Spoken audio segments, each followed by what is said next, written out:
አምላክም እውቀት አለው አይደለ? እውነት አዎ። ግን ነገር ግን እውቀታችን ይለያያል። እውቀታችን ይለያያል። እሱን ነው እያልኩኝ ያለሁት። አምላክ አላህ ይሰማል ስንል ጊዜ እኛም እንሰማለን ወይ? አዎ እንሰማለን።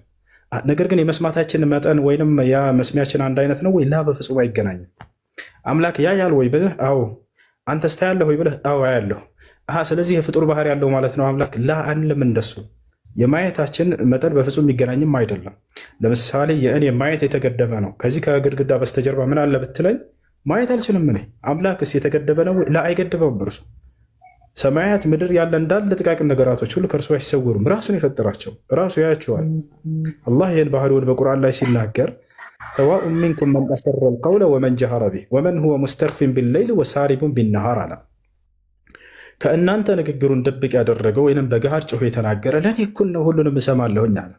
በሌሊት በድቅድቅ ጨለማ የሰራና በቀን ጠራራ ፀሐይ እየሰራ ለእኔ እኩል ነው አለ። ጨለማ ስለሆነ የሚደበቅብኝ አይደለም፣ ሁሉንም አያለሁኝ እሰማለሁ እያለ ይናገራል።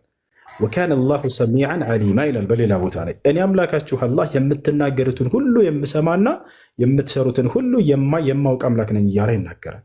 ስለዚህ አስተምሮ ላይ ለምን ታዲያ እንትን የሚሉት አስተምሯችሁ ላይ ለምን ሁለት ቦታ ይከፈላል? እሱን የፈለጉት አይዋ እነዚህ ሰዎች የተለየን አመለካከት ገንጠል ብለው ይዘው ወጡ። ይሄ ቅድምም እኮ እቺ ልጠይቅ የነበረ ገብተዋል። እስልምና ብዙ አይነት ነው ወይ ያልኩ ለዛም ነው። እስልምና ብዙ አይነት አይደለም። አየህ ሰዎቹ ናቸው አስተምሯቸው የተለየው እንጂ እስልምናው ተለይቶ አይደለም።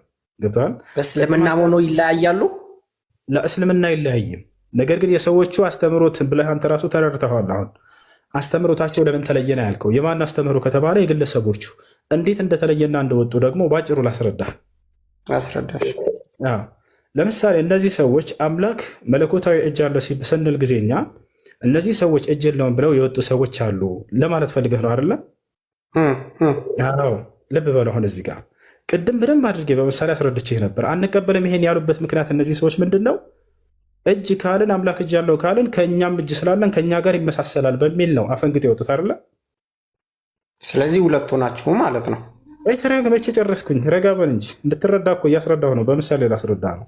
የእነዚህ ሰዎች ይሄ ግንዛቤያቸው ከየት የመጣ ነው ከተባለ ይሄ ከእጅ ያለው ስላለን እኛም እጅ ያለን ተብሎ ስለተገለጸ እንመሳሰላለንና ነው በሚል ራሳቸው ገንጥለው ወጡ። አየህ አይደለ? ነገር ግን አምላክ አላህ ምን ብሏቸዋል? እኔ አደምን በእጆችን የፈጠርኩት እላችኋለሁ፣ ግን እኔ እናንተን የሚመስል ማንነት የለኝም ብሎ ዘግቶላቸው ነበር። ገብቶሃል አይደለ? ይህ ነገር አመለካከታቸው ራሱ ስህተት እንደሆነ ለአንተ ባጭሩ ላስረዳህ፣ ቅድም ላስረዳህ እንደሞከርኩት ማለት ነው። አምላክ እውቀት አለው ስለተባለ አንተ እውቀት አለህ ስለተባልክ ተመሳሰለ ማለት ነው ያንተ የአምላክ ባህሪ ጌች? እሱን ነግሬሃለሁ። አይመሳሰልም። የቃል መመሳሰል የማንነትን መመሳሰል አያሳይም። እነዚህ ሰዎችም አሁን አደምን በእጆች የፈጠርኩት ይላል አላህ፣ እኛም እጅ አለን። ስለዚህ የቃል መመሳሰል ስለተገናኘ እጅ ስለተባለ ከእኛ ጋር ተመሳሰለ ማለት ነው እጅ ያለው አንልም ብለው በራሳቸው አፈንግጠው የወጡ ጭፍራዎች ናቸው። እንደዚህ የጥመት አንጃዎች ናቸው። ገብቶሃል አይደለ?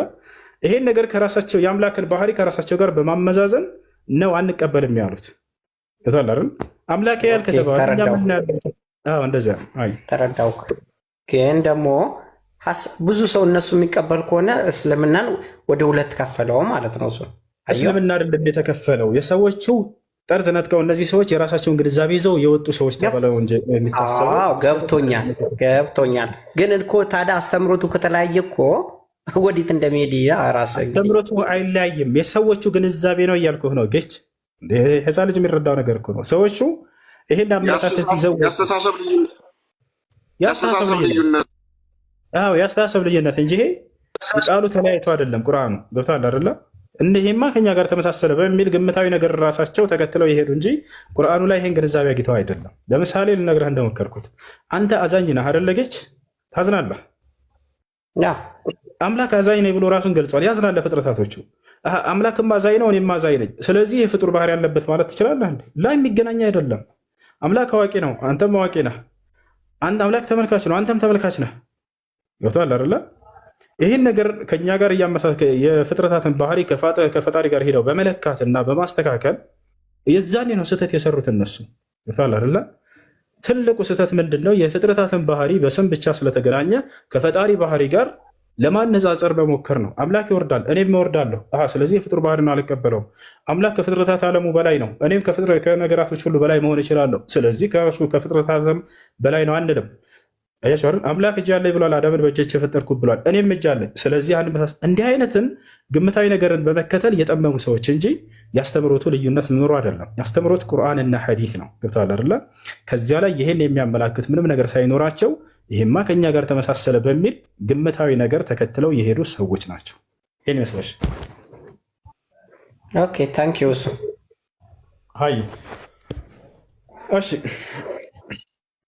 የሚገርማችሁ በዚሁ ላይ ሳልነግራቸው የማላልፈው ነገር ይህ የነቢያችን ሰለላሁ ዐለይሂ ወሰለም ነብይነትን የሚያረጋግጥ የሆነ ክስተት ነው። በነገራችን ላይ የአንድ ነቢይ የነብይነቱ መስፈርት ምንድን ነው ከተባለ የነብይነቱ ማረጋገጫው ቅድም እንደነገርኳቸው አንድ ተአምራትን ያደርጋል። እርሱን አልፈነዋል። ነቢ ሰለላሁ ዐለይሂ ወሰለም ይህን መስፈርት እንዳሟሉ በርካታ ተአምራቶች እንደሰሩ አይንን እንዳበሩ ሌላም አይተናል።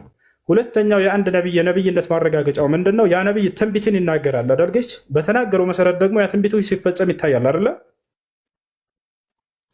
በመጽ መልኩ ይመጣል። ልክ ነህ። አዎ ትንቢትን ተናግሮ ያ ነቢይ ያ የተናገረው ትንቢት በትክክል ይፈጸማል ነቢይ ከሆነ። ካልሆነ ግን ያ ትንቢቱ በትክክል አይፈጸምም።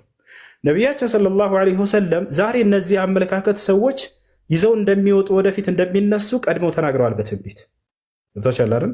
በዚያ ዘመን ነበሩ ወይላ በዚያ ዘመን ማንም የሉም ነበር እነዚህ። ነገር ግን ወደፊት እንደዚህ አይነት ግንዛቤ ይዘው የሚነሱ ሰዎችን ብለው ተናግረዋቸዋል። ሐዲስ ላይ ሲናገሩ ቃል ነብዩ ሰለላሁ ዐለይሂ ወሰለም ወሰተፍተሪቁ ኡመቲ ዐላ 73 ፍርቃ አሉ። ወደፊት የእኔ ትውልዶች በርካታ ለ73 ያክል ይለያያሉ ብለው ተናገሩ። እስልምና ይለያያል አይደለም ያሉት፣ ትውልዶቼ ብለው ግለሰቦቹ ናቸው የሚለያዩት ብለው ተናገሩ። ሰዎቹ ናቸው የሚለያዩት ማለት ነው። ሰዎቹ በአመለካከታቸው ይለያያሉ። እቺን ተረድቻለሁ። ስለዚህ ሰዎቹ ሲለያዩ አሁን ምሳሌ ሳይሆን ዋሃብያ የሚባል አለ አይደለ? መቼም ይሰማል። አንተም ታውቃለህ ከኔ የበለጠ። አታምንም? ስም ነው፣ ስም ብቻ ነው። ለጥፈውባቸው ነው። ቁርአንና ሐዲስ የተናገረውን ቃል በቃል እንቀበላለን ስላሉ እነዚህ ሰዎች ዋሃብያ ብለው ለጥፈውባቸው ነው። ሌላም ስህተት አለ በዚህ ላይ ያነሱባቸው በእነርሱ ላይ። አሁን እሱን ለማብራራት ጊዜው አይደለም። እሺ ወደ ጥያቄ እሱን ለማለት ፈልጌ ነው። ኦልሬዲ የሰው አይዲያ አመለካከቱ ነው እንደዚህ ልዩነት ያመጣው። አይዋ የሰዎች አመለካከት ነው እንጂ አስተምሮቱ ተለያይቶ አይደለም። እስልምና ይለያያል። ስለዚህ ለምንድን ነው ታዲያ እሱን ለምንድን ነው የሚከራከሩት ታዲያ? አንዳንድ እስላሞች እርስ በርስ እኮ በጣም የሚፋጩ አሉ። ይሄ ነገር ያመጣው ምንድን ነው? በሰዎች መካከል እኮ መለያየት ያለ ነው። እዚህ ዓለም ላይ ስትኖር ጊዜ አምላክ አላህ ቁርአን ላይ ምን ይላል መሰለህ?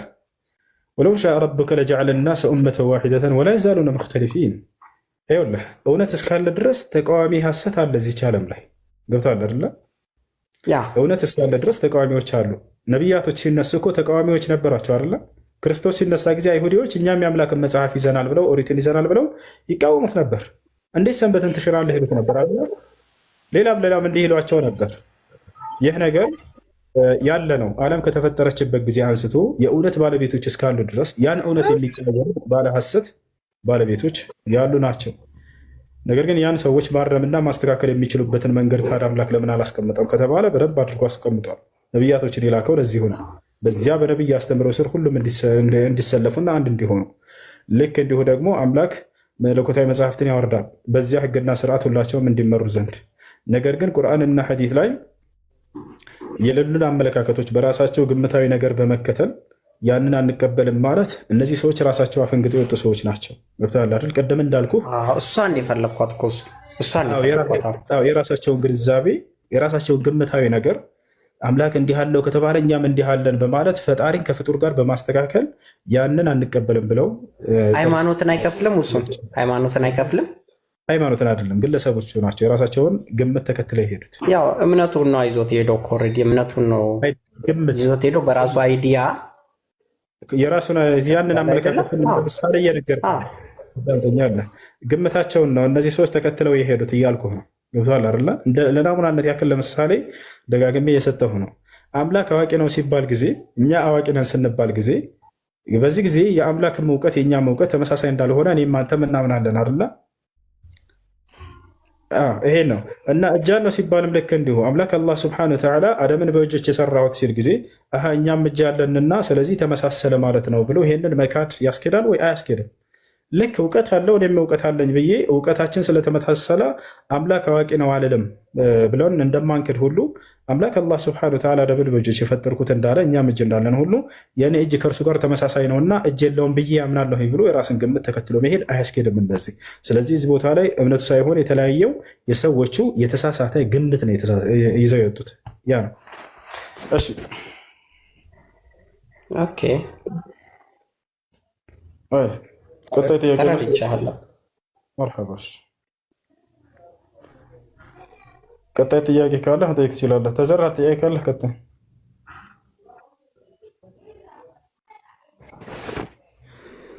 ያ ሰላም ያ ሰላም ያ ሰላም። እሺ ተዘራ عندك سؤال ولا እሺ ሌላም ልጠይቅ በዛው አጋጣሚ ሰው ስለሌለ ይቻላል ወይ? ካበዛውብህም ልውረድ። ጠይቅ፣ አብሽር፣ ፈታው ጠይቅ። ውዱ በምታደርግበት ጊዜ ማለት ነው ውሃ በአጠገብ ባይኖር ምንድን ነው መፍትሄው? ውሃ በአጠገባችን ባይኖር ከውሃ ውጭ ንጹህ በሆኑ ነገራቶች እናደርጋለን። አፈር ንጹህ ነው። አፈር ንጹህ ነው። ስለዚህ በአፈር ተየሙም የሚባል ነገር እናደርጋለን እንጂ ውዱ ውሃ ስለሌለ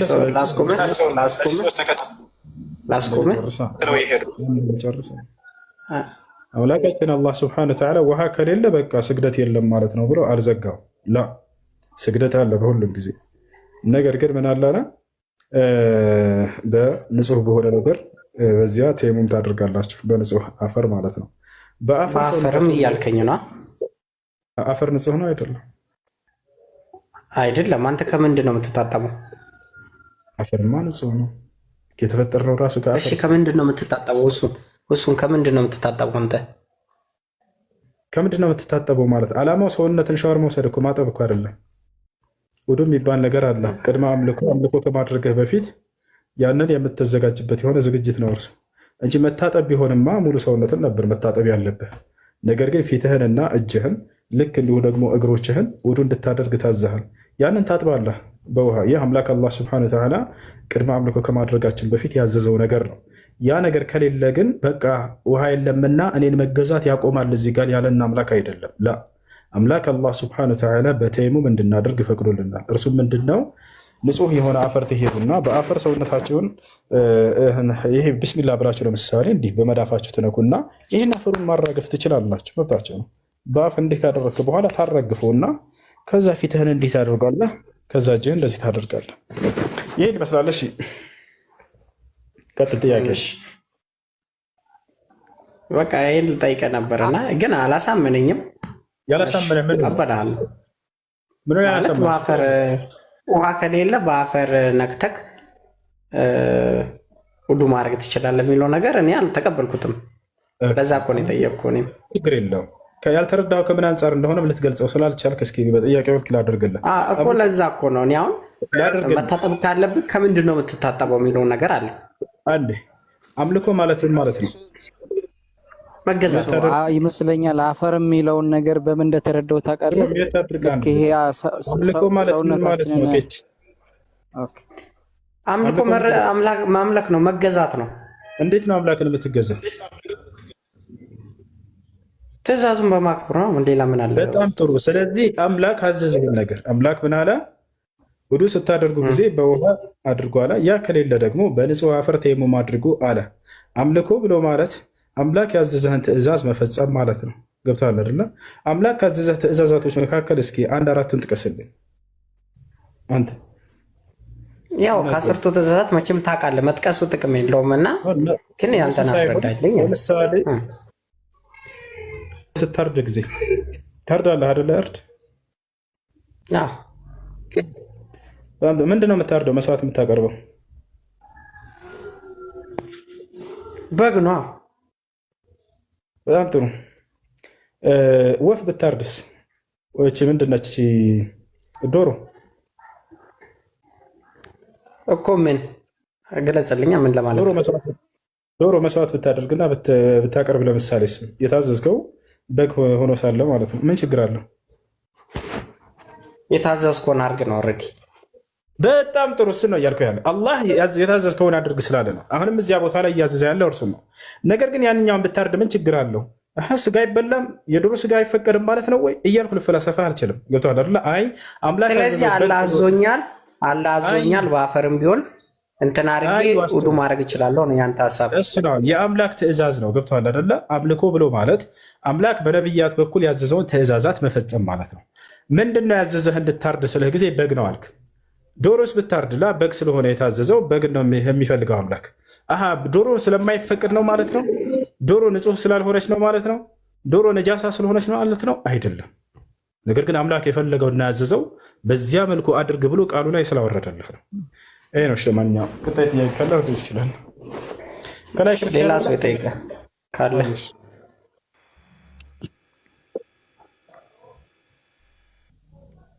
እሺ። አው መጀመሪያ ብዥ ብሎበት የነበረው ከምንድን ነው መሰለህ? ይሄ አፈር ከምንድን ነው የምትታጠበው ብሎ ሲል ማለት ስንቆሽሽ ምናምን ስለሆነ ስለምንታጠብ ስለተረዳና ስለዘጋ ወደ ቀጣይ ነው። ክርስቲያን ጥያቄ አለ?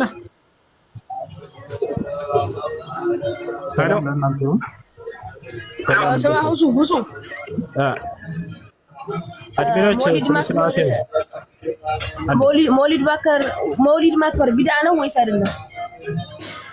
ክርስቲያን ነው ሙስሊም? ሙስሊም። እሺ ምን ታድርጎሽ? የሚረብሽ ድምፅ አለሽ? አድሚኖች ስነ ስርዓት ያዙ። አስወጣችሁት ኢብራሂም ለሽ በቃ እሱ ፋይል ስለተዘጋ ቀጣይ ሌላ ሰው ይጠይቅና ሌላ ትምህርት እንድንማማር ነው። እዚያው ላይ ላለመቆየት ነው ስለተረዳ ልጅና ስለተንትን ስላለ። ለማንኛውም ሰው አስወጡ ስላላችሁ ጊዜ ሳይሳደብና ምን ሳይል አንድ ሰው አታስወጡ። ለማንኛውም መውሊድን ስለማክበር እየጠየቀ ነው ልጁ። አምላክ አላህ ሱብሓነሁ ወተዓላ የራያው ልጅ ይሰማል። አምላክ አላህ በቁርአን ላይ መውሊድን አክብሩ ስላላለ ነቢያችን ሰለላሁ ዐለይሂ ወሰለም መውሊድን አክብሩ አላሉም። የነቢዩ ሰለላሁ ዐለይሂ ወሰለም ሶሐቦች ደግሞ መውሊድን አላከበሩ አያርላ። ስለዚህ ነቢያችን ሰለላሁ ዐለይሂ ወሰለም ደግሞ ቁርአን ሐዲስ ላይ ምን አሉ? መን ዐሚለ ዐመለን ለይሰ ዐለይሂ አምሩና ፈሁወ ረድ አሉ። የእኛ የአላህና የመልእክተኛው ትእዛዝ የሌለበትን ስራ የሰራ ሰው ያ ስራ ተቀባይነት የለውም ተመላሽ ነው ብሎ ተናግረዋል። እና ይሄን ይመስላል። ስለዚህ ቢድዓ ነው ማለት ነው። ሌላ ጥያቄ አለ? እሱ ሰላሙን ሌላ ጊዜ እንገናኛለን። እሺ ጌች መልካም ጊዜ። እሺ የራያው አለ ቤት ላይ ነው መሰለኝ። ከላይ ክርስቲያን ቀጥል። እሺ በመሀል እኮ ገብቶብኝ ነው። ሰላም ዋላችሁ። ሰላም ነው። እንዴት ነህ? አለ ቅድም ስለ ተአምራቶች እያወራክ ነበርና ቁርአን ላይ ምዕራፍና ቁጥሩን ባላውቀው ግልጽ የሆንክ አስፈራሪ እንጂ ሌላ አይደለም፣ ተአምር ሰሪ አይደለም ምናምን የሚል ፓርት አለ መሰለኝ ካልተሳሳትኩ።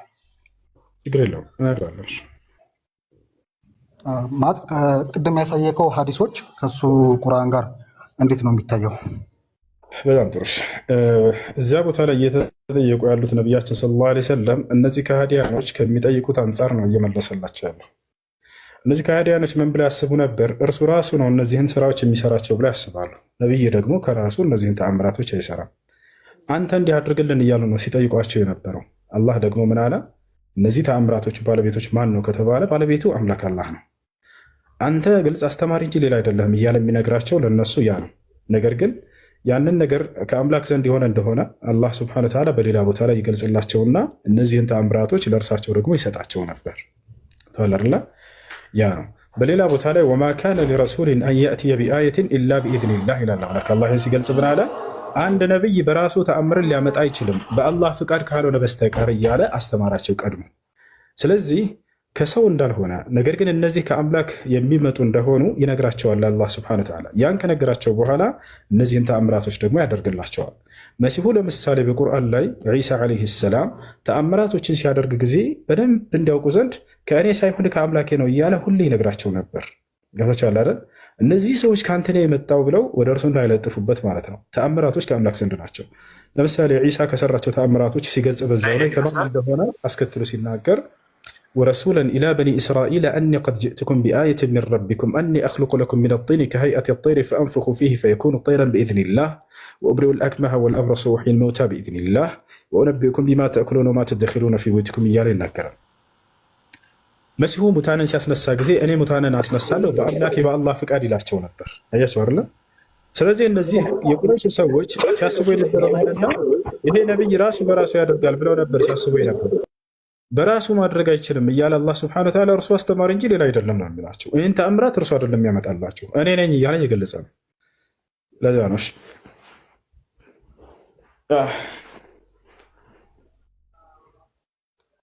እሺ ክርስቲያን አለ መቀጠል ትችላለህ።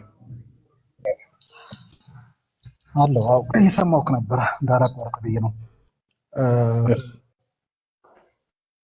ማለት አሁን ታምር ሲሰራ በእንትን አይደለም ማለት ታምር ራሱ ማይቻል ነገር ነው።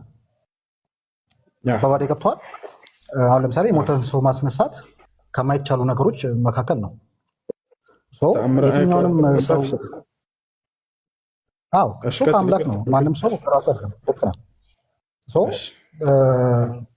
ምን አይነት ተአምር ጠይቀውት ነው እኔ ግልጽ አስተማሪ እንጂ ተአምር ሰሪ አይደሉም ያለው? እሺ እንግዲህ በዘመናቸው የጠየቋቸው ተአምራቶች ናቸው። ከጠየቋቸው መካከል ያደረጉላቸውን ደግሞ ይገልጽልናል አላህ ሱብሓነሁ ወተዓላ። እነዚህ ሰዎች የሚጠይቁት ምንድን ነው? መላእክት ቀጥታ ከአንተ ጋር ቆሞ ማየት እንፈልጋለን ይሏቸው ነበር። ይሄም በራሱ እንደሚያመጣ ያምኑ ነበር እነዚህ ሰዎች። ላ ይሄ በራሱ የሚያመጣው አይደለም፣ አምላክ ግን ይሄን ነገር አድርጎላቸዋል ወይ ከዛ በኋላ ከተባለ አምላክ አላህ ሱብሓነሁ ወተዓላ አሳይቶላቸዋል። ለምሳሌ ላሳየህ፣ መልአክ ከአንተ ጋር መጥቶ ቆሞ ማየት እንፈልጋለን ይሏቸው ነበር። ክርስቲያን ይሰማሃል? እንዳረብሽ ብዬ መልአክ ማየት እንፈልጋለን አው ተእትየ ቢላሂ ወልመላኢከቲ ቀቢላ መላእክቶችን እንድታመጣልንና እንድናይ እንፈልጋለን ይሏቸው ነበር። ነገር ግን ይህን ማድረግ የሚችለው ማን ነው? አምላክ ነው። ገብተዋል። ተአምራትን የሚያደርገው አምላክ ነው እንጂ ያ ነቢይ በራሱ አይደለም። ሙሴ በያዝከው ብትር ባህሩን ክፈል ሲባል ጊዜ ብትሩ አይደለችም የከፈለችው፣ አምላክ ነው የከፈለው በሙሴ በኩል ትእዛዙን አዞ ማለት ነው እንጂ ያቺ ብትር ውሃ ከፍላ በሰንጥቃ ይሄንን እንትን ማለት አትችልም። ስለዚህ አምላክ እንደሚያደርግ መጀመሪያ መማር አለባቸውና እነዚህ ህዝቦች ይሄ ነቢይ አንተ አድርግልን ሲሉ ጊዜ ለእርሱ አስተማሪ እንጂ ሌላ አይደለም ይልላቸው ነበር። ነገር ግን ከአምላክ ዘንድ እንደሚሰጥ ያን ከነገራቸው በኋላ ያን ተአምራት ያደርግላቸዋል። ታዲያ ነቢያችን ሰለላሁ ዐለይሂ ወሰለም የመካ ሰዎች የጠየቋቸው ምንድን ነው? መላእክቶችን አምጣና ሳየን ይሏቸው ነበረ። ይህን ከአምላክ ዘንድ እንደሚመጣ ከገለጸላቸው በኋላ አምላክ አላህ ሱብሓነሁ ወተዓላ መላእክቶችን ከጎናቸው አቁሞ አሳይቷቸዋል ለህዝቦች። ይህን ተአምር አድርጎላቸዋል። ለዚያውም ታላላቅ ሁለት መላእክቶች መልአኩ ገብርኤልና ሚካኤል የነቢዩ ሙሐመድ ሰለላሁ ዐለይሂ ወሰለም ጠባቂዎች ሆነው ከቀኝና ከግራ ቆመው የዓይን እማኝ የሆነው ሰዕድ ብን አቢ ወቃስ አይቷቸዋል። ማስረጃ ለውጣና ላሳያችሁ። ክርስቲያን ላሳየህ ማስረጃ መላእክት ገብርኤልና ሚካኤልን ላሳያችሁ። ቅዱስ ገብርኤልና ቅዱስ ሚካኤል ሁለት ታላላቅ መላእክቶች። እነዚህ ሁለት መላእክት ከነቢዩ ሙሐመድ ሰለላሁ ዐለይሂ ወሰለም ቀኝና ግራ ቁመው ሲጠብቋቸው እንደነበር ላሳያችሁ። ጠላት እንዳይገላቸው ይጠብቋቸው ነበር፣ በመልአክ ያግዛቸው ነበር አምላክ አላህ ሱብሓነሁ ወተዓላ። እሺ ተኽሪጅ ሐዲስ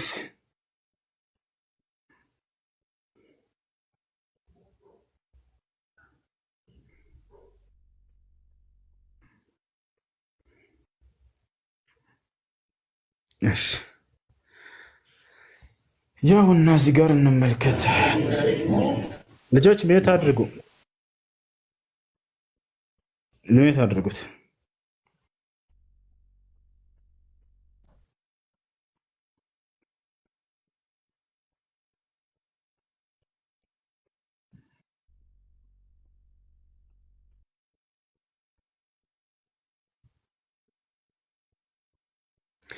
ወደ አማርኛ ልቀይርላችሁ። ያውና ሐዲሱን የታገኙታላችሁ ከነምንጩ ያዙት።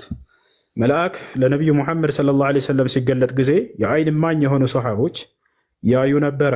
ያዩና የመሰከሩም ሰሓቦች ያውና ያየው ሰሓባ ማን ይባላል? እዚህ ጋር የዘገበው ሰዕድ ብን አቢ ወቃስን ይባላል። አየሁኝ ብሎ ራሱ ነው የሚናገረው። ልክ እንዲሁ ማነው ምንጩ የት ይገኛል? ሶሒህ ሙስሊም 2306 ላይ ታገኙታላችሁ። ወደ አማርኛ ልቀይርላችሁ። ምን ይላል? በእሁድ ቀን አለ። የእሁድ የሚባለው መዲና ላይ የሚገኝ ቦታ ነው፣ ተራራ ነው። አማኞችና ከሃዲያኖች ጦርነት ወይም ጅሃድ ያደረጉበት የሆነ ስፍራ ነው። በዚያን ጊዜ ነቢዩ ሙሐመድ ሰለላሁ ዐለይሂ ወሰለምን እንዲረዱ ገብርኤልና ሚካኤል የተላኩበት ቀን ነው። ምን ይላል ይሄ ያየው ሰሃባ ሲዘግብ፣ በእሁድ ቀን ሁለት ግለሰቦችን ወይም ሰዎች ብሎ ተርጉሞታል። ከአላህ መልእክተኛ ሰለላሁ ዐለይሂ ወሰለም ቀኝና ግራ አየሁ አለ። አያችሁ፣ ከቀኛቸውና ከግራቸው ተመለከትኩኝ። እነዚህ መላእክቶች ነጭ ልብስ ለብሰዋል። ነጭ ልብስ ለብሰው ይላል ከዚህም በፊት ሆነ ከዚህም ጊዜ ጀምሮ አይቻቸው አላውቅም አለ። ገብቷቸዋል። ከዚያም በፊት በኋላም ታይተው አይታወቁም። ከግለሰብ ከሰዎች አይደሉም እያለ ነው። ገብቷቸዋል አይደል? እንደ አጠቃላይ ማናቸው እነርሱ? እነርሱም ገብርኤልና ሚካኤል ናቸው። ሰላም በእነርሱ ላይ ይሁን እያለ ነው። ማን ናቸው? ገብርኤልና ሚካኤል። ምንጩ የት ይገኛል ከተባለ ሶሒህ ሙስሊም 2306 ላይ ታገኛላችሁ። ስለዚህ ከነቢያችን ሰለላሁ ዐለይሂ ወሰለም ቀኝና ግራ ገብርኤልና ሚካኤል መጥተው ይጠብቋቸው ነበር ከአላህ ዘንድ እየተላኩ። ገብርኤልና ሚካኤል የነቢያችን ሰለላሁ ዐለይሂ ወሰለም ጠባቂዎች ነው ማለት ነው። እና ይህ ነው። እሺ ስንት ላይ ነበር? እሺ ሶሒህ ሙስሊም 2306 ላይ 2306 እሺ ጥያቄ ያለው መቀጠል ይችላል።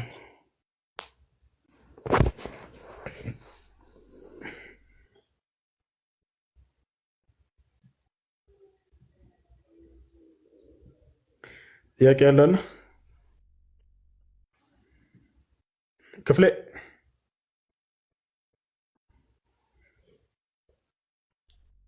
ወይስ እንዴት ነህ?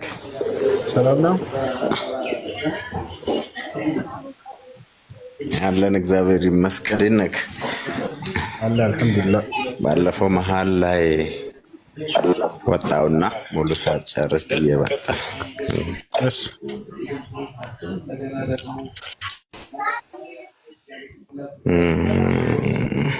እንግዲህ ጥያቄ ብዙ ነው። በጣም ብዙ ጥያቄ አለኝ። ከብዙዎቹ ባለፈው ሁለት ጥያቄ ጠይቄ ነበረ።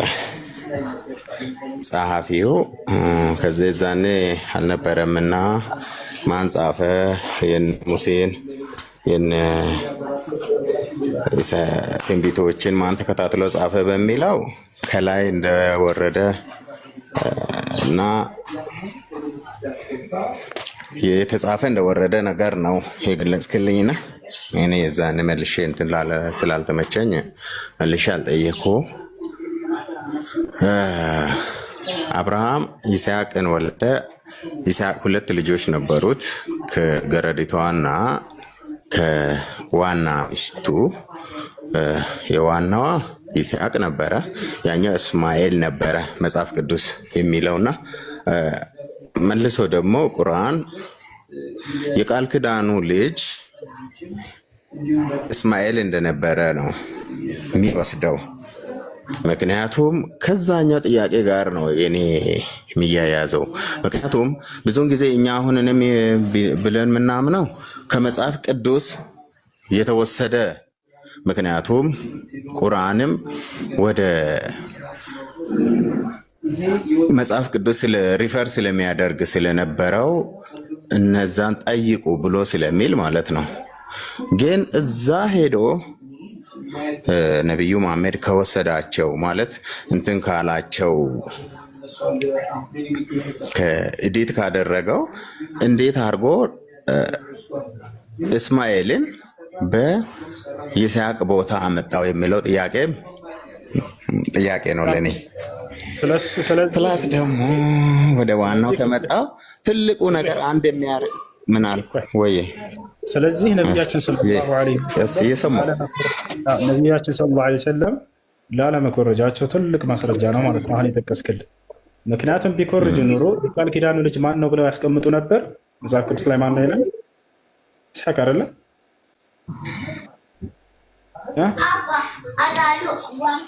አይደለም። አይ ለምን መሰለህ መኮረጅ አለመኮረጁን እንሄዳለን። ግን አልነበረም። ነብዩ መሐመድ በዛን ጊዜ አልነበሩም። አሁን የጻፈው ጸሐፊው ምን አልክ? አሁን ስለ እርሳቸው ከሌላ መጽሐፍ ስለማንሳታቸው አነሳህ አይደለም? ይቆራረጣል ድምፅ። ያነሳኸው ነጥብ ከሌላ መጽሐፍ ላለመገልበጣቸው ትልቅ ማስረጃ ነው እንዳውም የሚሆነው እያልኩ ምክንያቱም እንዳንተ እምነት መጽሐፍ ቅዱስ ላይ የቃል ኪዳኑ ልጅ ኢስሐቅ ነው የሚለው አይደለ?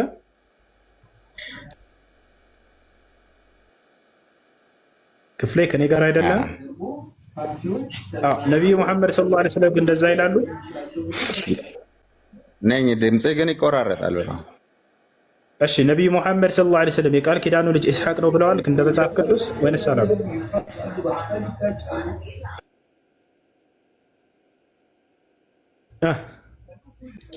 ይስሐቅን የቃል ኪዳኑ ልጅ አይደለም ነው የሚለው። ጥያቄን ግን አልጨረስኩም እኮ አልገባም እንጂ አንድ ዕለት መልሰዋለሁ። ምን ይላሉ? የቃል ኪዳኑ ልጅ ኢስሐቅ ነው ብለው እንደ መጽሐፍ ቅዱስ ይጽፉ ነበር። አየህ አይደለ? ላለመኮረጃቸው ትልቅ ማስረጃ ያነሳህ እንደው አየሻን ጥያቄ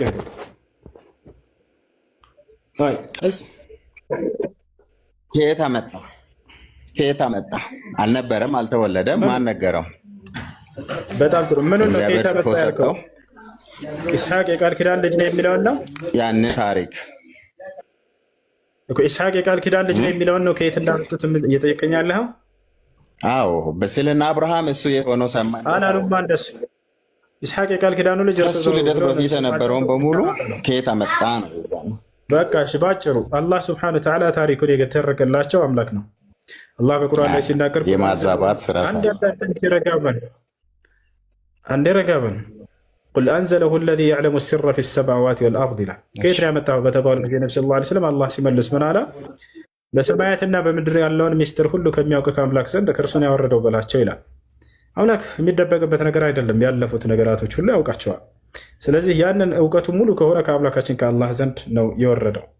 ለዚያ ነው ስላለፉት ስለ አብርሃም፣ ስለ ኢስሐቅ፣ ስለ ያዕቁብ፣ ስለ ሁሉም ነቢያት የሚተርክላቸው።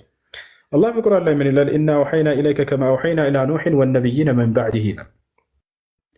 ሙሐመድ ሆይ ወደ ኑህና ከእርሱ በኋላ ወዳሉ ነቢያቶች ስተርክላቸው ራእይ ሳወርድላቸው እንደነበር እነሆ ዛሬም ለአንተ ራእይ ያወረድኩልህ እያለ ይነግራቸዋል። ለእነዚያ ለቀደሙት ነቢያቶች ሁሉ ሲገልጥ የነበረ አምላክ ራሱን የገለጠላቸው ስላለፈው ታሪክ ሁሉ የማይደበቅበት የሆነ አምላክ ይህን ይመስላል። ቀጥል።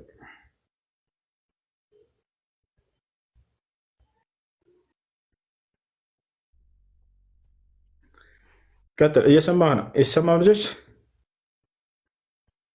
አሎ ይሰማል ወይ? ታርጌ ነው ይቅርታ። እሺ አይሰማም? አሁን ይሰማል። ቀጥል። ይሰማል? ይሰማል። ኦኬ። መጀመሪያው ያው ይስሐቅ የአብርሃም ልጅ ነው በሚለው ያንን እሺ ቀጥታ ወረደለት አምላክ ተረከለት ነው ያልክ ያለኸውና ስለ ነቢያትም ስለ ኦሪትም ወይ አልጨረስኩም። አይሰማም እንዴ? ይሰማል። ከኛ ዘንድ ሁለቱም አሁን የኛ ብሉይ ኪዳን በሙሉ ማለት ነው ጠቅላላ እውቀት ሁለቱም ከኛ ዘንድ የተመረጡ ናቸው። ኢስሐቅ እኛ የቃል ኪዳን ልጅ አይደለም አንልም። እሺ ኢስሐቅም የተመረጠ የተባረከ ልጅ ነው። አላህ በቁርአን ላይ የቃል ኪዳኑ ማን ነው?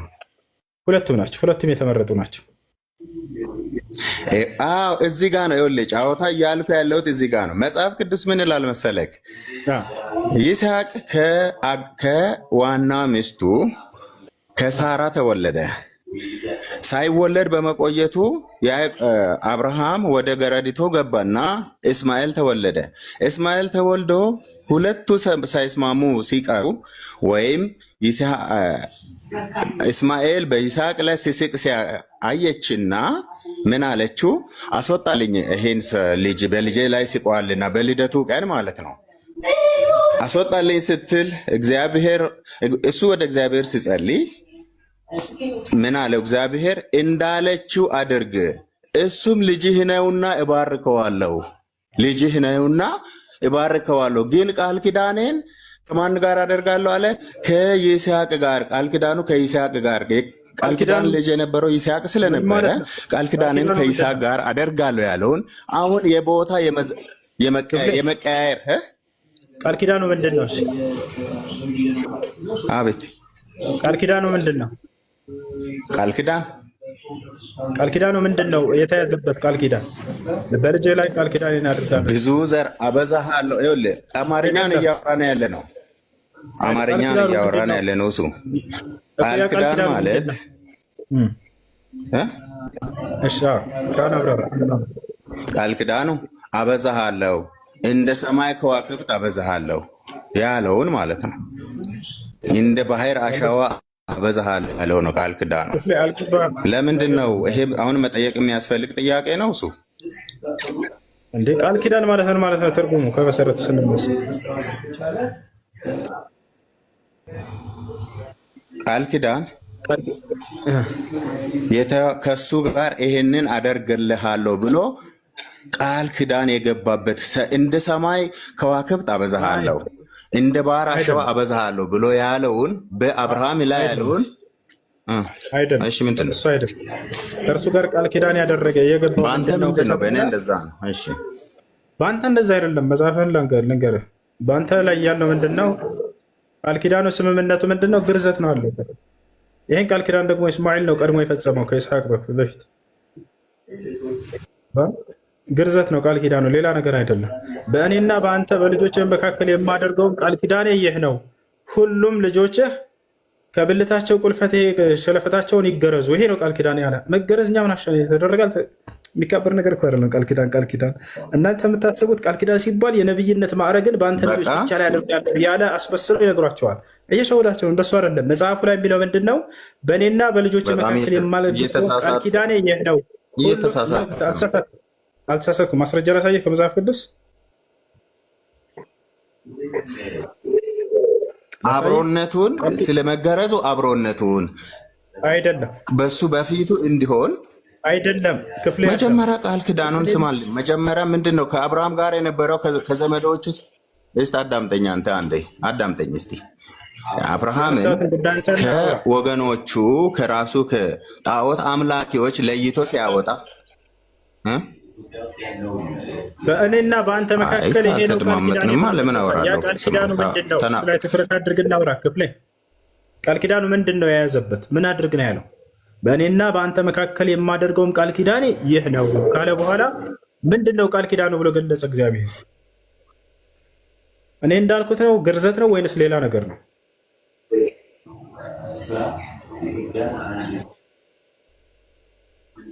ክፍሌ ሌላ ነገር ነው። አሰማኝማ እንድናገርም እድሉን እየሰጠኝ አይደለም። መጀመሪያ አብርሃም ሲጠራ ከመጽሐፍ ቅዱስ ነው እየነገርኩ ያሉት እኮ። የቱ ጋር ላንብበው? ያውና ላውጣ መጽሐፉን። የቱ ጋር? ቃል ኪዳኑ ዘፍጥረት ውስጥ ነው። ዘፍጥረት ምዕራፍ ስንት ቁጥር ስንት ላይ? ያው መጽሐፍ ቅዱስ አወጣ። አሁን መጽሐፍ ቅዱስን እንትኑን እኔ ይዣለሁ። እኛው ዘፍጥረት ምዕራፍ ስንት ቁጥር ስንት?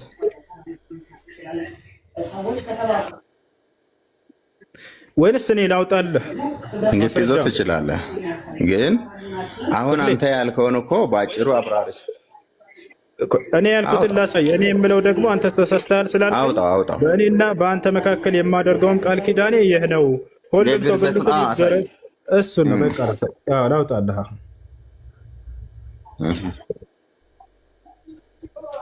አውጣው እሱን እስኪ በቃ ላሳየህ።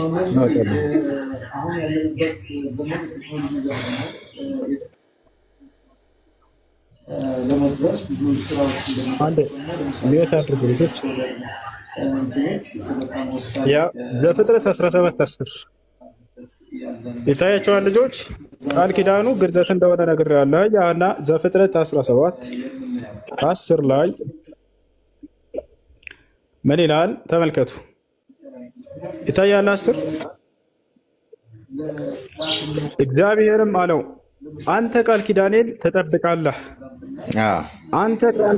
አንተ ከአንተም በኋላ ዘርህ በትውልዳቸው ምን ይደረግ? በእኔና በአንተ መካከል ከአንተም በኋላ በዘር መካከል የምትጠብቁት ቃል ኪዳኔ ይህ ነው። ምንድነው እሱ? ከእናንተ ወንድ ሁሉ ምን ይደረግ? ይገረዝ። አለቀ በቃ ይሄ ነው። የቁልፈታቸውንም ስጋ ትገርዛቸዋለህ። በእኔና በአንተ መካከል ላለው ቃል ኪዳን ምልክት ይሆናል። ይሄ በቃ ስለዚህ ይሄ ቃል ኪዳን የተባለው ብልትን መገረዝ እንጂ ሌላ ነገር አይደለም።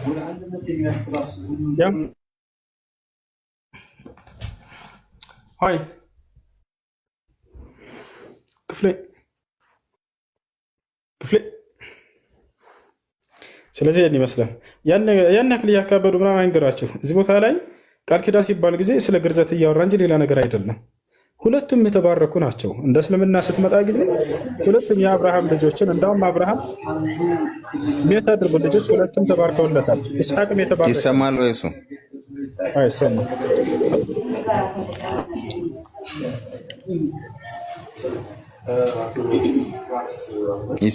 ኦኬ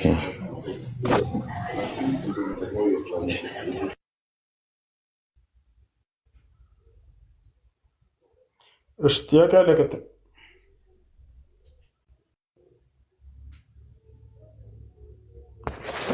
ጥያቄ አለ? እሺ ሰላም አለይኩም ወራህመቱላህ። ወአለይኩም ሰላም ወራህመቱላህ። ሰላም አልጨረስነውም እኮ እሱ እሺ እንትን ኔትወርክ አይሰራም ነበረ። ቃል ኪዳኑ ምንድነው? አሁን ተረዳ? ማስረጃ ታሉ እሱ የቃል ኪዳኑ ምልክት ነው ያነበብከው። ቃል ኪዳን የሚደረገው ምልክቱ ነው። እሱ ግን ከመጀመሪያው ከአንድ ጀምረ እስቲ ከየት አወጣው? ምን ነበረ ለእሱ ቃል ኪዳን ስለ ምን ነበረ? ምን አደርግልሃለሁ ብሎ ከላይ ጀምረ ያለነው በእኔና በአንተ መካከል ቃል ኪዳኔ ይህ ነው ብሎ የነገረው ምንድነው? ያ ቃል ኪዳን ምልክቱ ምልክት መሆን ያለበት ለየኔ አብሮነት፣ በዚህ አብሮነትን አረጋግጠ። ቃል ኪዳኑ ምንድን ነው? መጀመሪያ ቃል ኪዳኑ ከቤተሰቦቹ ከቤተዘመዶቹ ለይቶ ሲያወጣ ሊያበዛው ቃል ኪዳን ገባለት። ቃል ኪዳን ማለት እኮ የምታደርገው ምልክት ሳይሆን የሚሰጠው ስጦታ ነው። በእኔና በአንተ አንተ ለልጅ ቃል ኪዳን ሲገባ ምንድን ነው የምታደርግለት? እሺ ማስረጃ አሳየን። እሺ ና ቃል ኪዳኔ ምልክቱ እሱ ነው የሚለውን እና አሳየና ከአንድ ጀምረህ አንብበው አንተራ። እሺ እዛ ላይ ስለ ቃል ኪዳን ይናገራል። ስንተኛው ቁጥር ላይ? ከአንድ ጀምረህ አንብበው። ከሱ እንዴት እንዳመጣው ብዙ ዘር እንደሚያደርገው ብዙ ዘር ያደርገዋል። ያ ደግሞ ለቅድስና ክፍሌ ብዙ ዘር ያደርገዋል አያደርገውም አይደለም ጥያቄው። ቃል ኪዳኑ በመካከላቸው ያደረገው ምንድን ነው? አምላክ በአብርሃምና በልጆቹ መካከል ያደረገው ቃል ኪዳን ምንድን ነው? ይሄ ምልክቱ መሐላ ነው። አሁን አንተ ያልከው ግርዛቱን ከፍለ እንዲህ ታደርግልኛለህ እኔ ያልኩት ሳይሆን መጽሐፍ ትገርዝልኛለህ። እኔና በአንተ መካከል ቃል ኪዳኔ ይህ ነው ብሎ የተናገረው ምንድን ነው? አሁን አንተ ባነበብከው ልፈልግ እኮ ስለዚህ ግርዘት ነው ማለት ነው ቃል ኪዳኑ። ስለዚህ ይሄን እስማኤል ይሄን ቃል ኪዳን ፈጽሟል አልፈጸመም? ምልክት ነው እሱ። እስማኤል ይሄን ቃል ኪዳን ፈጽሟል አልፈጸመም? ለእስማኤል አይደለም የፈጸመው፣ ፈጽሟል። ማስረጃ ያሳየህ። ግርዛቱን ይሄንን ቃል ኪዳን ፈጽሟል እስማኤል ራሱ ባሳየህ። አብርሃም በእስማኤል ላይ ፈጽሟል። በጣም ጥሩ ና ቆይ ላሳየህ እንጂ እስማኤል ፈጽሟል ይሄን ቃል ኪዳን። አምላክ በአብርሃምና በልጆች መካከል ያደረገውን ቃል ኪዳን የፈጸመው እንዳውም የመጀመሪያው እስማኤል ነው ከኢስሐቅ በፊት። ማስረጃ ያሳየህ።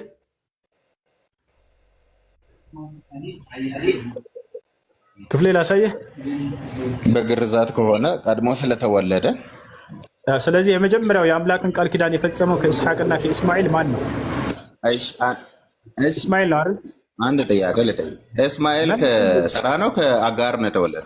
ከማን ነው የሚለውን ከሳራ ነው ከአጋር ነው የተወለደው? ቃል ኪዳን እንጨርስ። መጀመሪያ የአምላክን ቃል ኪዳን መጀመሪያ የፈጸመው እስማኤል ነው ኢስሐቅ? ልጆች ከመወለዳቸው በፊት እኮ ነው ቃል ኪዳን የገባው እሱ። ይኸውልህ ቃል ኪዳን የገባው እግዚአብሔር ከይስሐቅ ጋር ከአብርሃም ጋር ስማኝ፣ እችን ብቻ ስማኝ ፈጣሪ። አሁን ስለ ቃል ኪዳን እያወራን ነው። መጀመሪያ ማን የተወለደው ወደ ምላ አትሄድም። ከዚያ በኋላ እንደገና ከማን የተወለደው ወደዛ አትሄድም። ስለ ቃል ኪዳን እያወራን ስለሆነ በመካከላቸው ያደረገው ቃል ኪዳን አምላክ ምንድን ነው ብዬ ስጠይቅህ እኔ ግርዘት ነው አልኩህ። አይ አይደለም አሳየኝ ማስረጃ አልክ። አሳየሁህ። በእኔና በአንተ በልጆች መካከል የማደርገውን ቃል ኪዳን ይህ ነው፣ ልጆችን ሁላቸውንም ትገርዛለህ አለው። ገብቶሃል አይደለ? ታዲያ ይህን ቃል ኪዳን የአምላክን ቃል ኪዳን በአብርሃምና በልጆቹ መካከል እግዚአብሔር ያደረገውን መጀመሪያ ማን የፈጸመው ከኢስሐቅና ከእስማኤል ብለን ስናይ እስማኤል ነው ቀድሞ የፈጸመው። ማስረጃ ላሳየህ።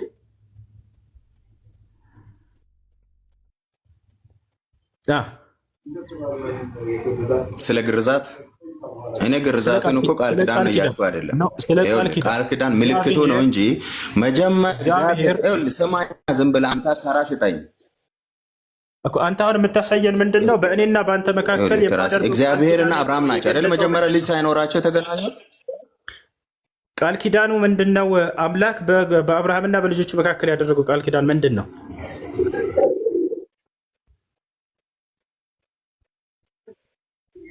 እሺ ከላይ ኢስማ ሚውተናስ ቃል ኪዳኑ አንተ እኮ እያሳየኸኝ ያለው ምልክቱ ክፍሌ መጀመሪያ በቃል ሲገበት አብርሃምም ይስሐቅና እስማኤል ነበሩ። እስማኤልና ይስሐቅ ነበሩ እንዴ? በፈጣሪ አምላክ በእርሱና በአብርሃም መካከል ያደረገው ቃል ኪዳን ምንድን ነው? አንተ ንገረንና በማስረጃ እያየን እንድንሄድ። እኔ ያሳየው አይደለ? አይደለም ግርዘት አይደለም ብለኸኝ ራሱ እያሳየው ነበር። አይ ይሄ ነው እያለ እግዚአብሔር አይ አይደለም አልክ። ሌላ ነው ካልክ አንተ አሳየና ሌላውን ቃል ኪዳኑ አይ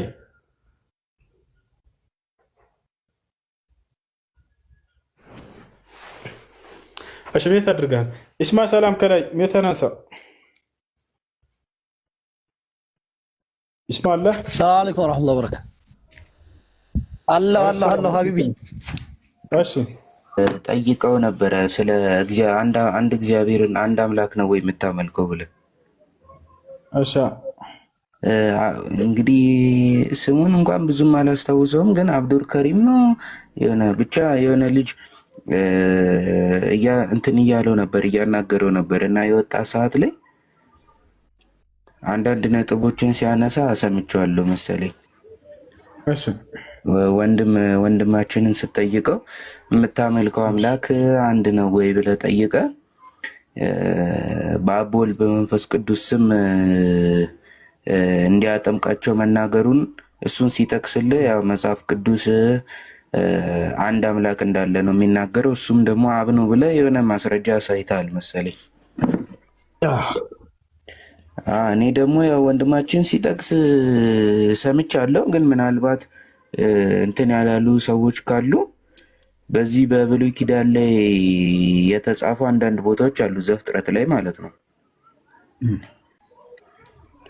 ምዕራፍ 1 ከቁጥር 26 ከቁጥር 2 ከቁጥር 18 እና 3 ከቁጥር 22 ላይ ማለት ነው ዘፍጥረት። አንድም እንፍጠር የሚለው ያው ሁለቱ ላይ ማለት ነው። ከምዕራፍ 1 ከቁጥር 26 ምዕራፍ 2 ከቁጥር 18 እንደዚያው ምዕራፍ 3 ከቁጥር 22 ላይ ደግሞ እግዚአብሔርም አለ መልካሙን ክፉውን ለማወቅ አዳም ከኛ እንደ አንዱ ሆነ የሚለው ማለት ነው ከብሉይ ኪዳን። እና ወንድማችን ሚን ሲል ሰማሁት በመጽሐፈ ኩፋሌ እንዲህ ብሎ የተናገረው ለመላእክቱ እንደሆነ ያሳያል ብሎ ነበረ። ብሎ ለመላእክቱ ነው እንደዛ ይላል። ማስረጃ አለ?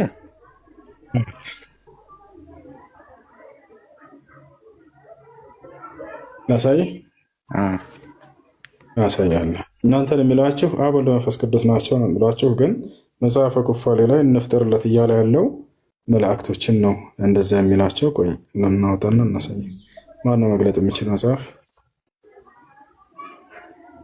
ኩፋሌ ምዕራፍ 4 ቁጥር 4 ላይ ጀማል አወጣለት አንድ ጊዜ። ጀማል እሺ። ሰላም አለይኩም ወራህመቱላሂ ወበረካቱ። ሰላም ወራህመቱላሂ ወበረካቱ። ኩፋሌ ምዕራፍ 4 ቁጥር 4 ላይ እግዚአብሔርም ለእኛ አሉ መላእክቶች እንዲህ አለን፣ እንደ እርሱ ያለ ረዳትን እንፍጠርለት እንጂ አዳም ብቻውን እንዳይኖር ዘንድ አግባብ አይደለም አለ። ፈጣሪያችን እግዚአብሔር በአዳም እንቅልፍን ጣለበት፣ እርሱም ተኛ። ከአጥንቶቹ መካከል አንድ አጥንት አንስቶ ሔዋንን ፈጠራት እያሉ ይናገራሉ መላእክቶች። አንድ አጣና አሳየው። ኩፋሌ ምዕራፍ 4 ቁጥር 4 ላይ እሺ እዚህ ጋር ማለት ነው። ያው እኔ በመሰረቱ ብዙ እውቀት የለኝም፣ ግን አንድ ነገር ለመናገር ያክል እንደ አምላክ እንደ ፈጣሪ የፈጣሪ ባህሪያት አሉ አይደለ? የአምላክ ባህሪያት። ከነዛ ባህሪያት መካከል አንዱ ምንድነው? አምላክ አድማጭ በሌለበት አይናገርም አይደለ? አድማጭ በሌለበት ይናገራል እንዴ አምላክ? እንዳንተ አመለካከት ልሄድልህ። አዎ እሺ፣ አንተ መድረስ የፈለክበትን ንገረኝ። ከዚህ አንቀጽ ጋር የሚያያዘውን ነገር እሱን ለመስማት ከአምላክ ባህሪያት መካከል አንድ አድማጭ በሌለበት አለመናገሩ ነው። ማለትም ሲናገር አድማጭ ባለበት ነው የሚናገር። ስለዚህ እግዚአብሔር ይህንን ላይ በሚናገር ሰዓት መላእክት ተፈጥረው ነበር ባደለ መላእክት ተፈጥረው ነበር።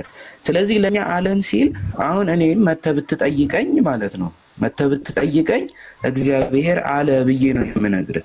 ለዚህ ደግሞ አንድ መስጠት አምላክ በመሰረቱ ከአምላክ ባህሪያት መካከል እንዴት ነው ሀልወተ እግዚአብሔርን አስረዳኝ ብዬ ብነግርህ ፍጥረታትን በመፍጠሩ ብለህ ነው የምትነግረኝ አይደለ? ይሄ ሁለታችን የምንስማማበት ነገር ነው። አሁን ለምሳሌ ሰውን ስታይ ወይንም ደግሞ አምላክ የፈጠራቸውን ነገሮች ስታይ አምላክ መኖሩን ትናገራለህ። ሀልወተ እግዚአብሔር በምንድን ነው የምታስረዳኝ ብዬ ብጠይቅህ በፈጠራቸው ፍጥረታት ብለህ ትነግረኛለህ አይደል?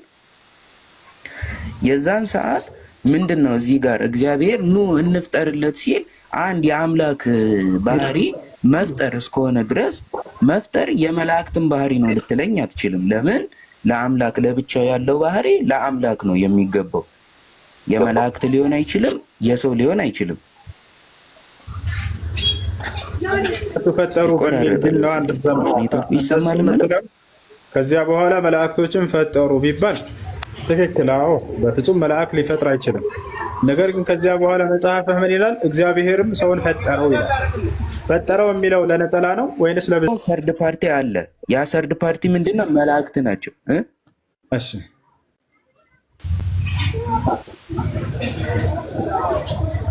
እየተቆራረጠ ነው መሰለኝ ትንሽ ይሰማል ድምጼ ግን ይሰማል መሰለኝ ኔትወርክ ይሰማልሽ። ለመላእክቶቹ ፈጠሩ ማለት አይደለም፣ ዝም ብሎ ነገራቸው እንጂ ለነሱ እነሱ ይፈጥራሉ ማለት አይደለም። ስለዚህ ማን ነው የፈጠረው ብለን ስናይ መላእክቶች አልፈጠሩ እኮ፣ የፈጠረው አምላክ ነው እኮ። እሱን እኮ ነው አሁን እኔ እንትን እያልኩ እየነገርኩ ያለሁት እሱን ነው። ስለዚህ ከመላእክት ጋር አይደለም የፈጠረው ማለት ነው ፍጥረታትን ብቻ ነው የፈጠረው። ሁሱ አይሰማም? እሺ ይሰማል ይችላል። ሻሃዳ መያዝ ፈልገን የኔ ይሰማል የኔ ሁሱ ይችላሉ። ለምንድን ነው ሻሃዳ መያዝ የፈለከው? ሙስሊምና ክርስቲያን? አይ በጓደኛዬ ስል ገብቼ ነው፣ ክርስቲያን ነኝ። እሺ የምራን ቃል አብረህ እየተከተልክ በል። እሺ አሽሃዱ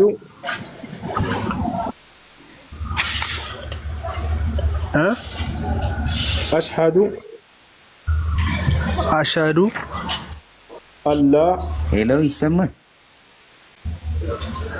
አላህ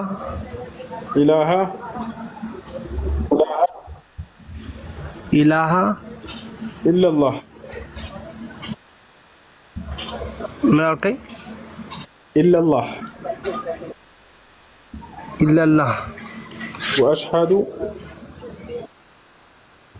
ወአሽሃዱ አነ ሙሐመደን ረሱሉላህ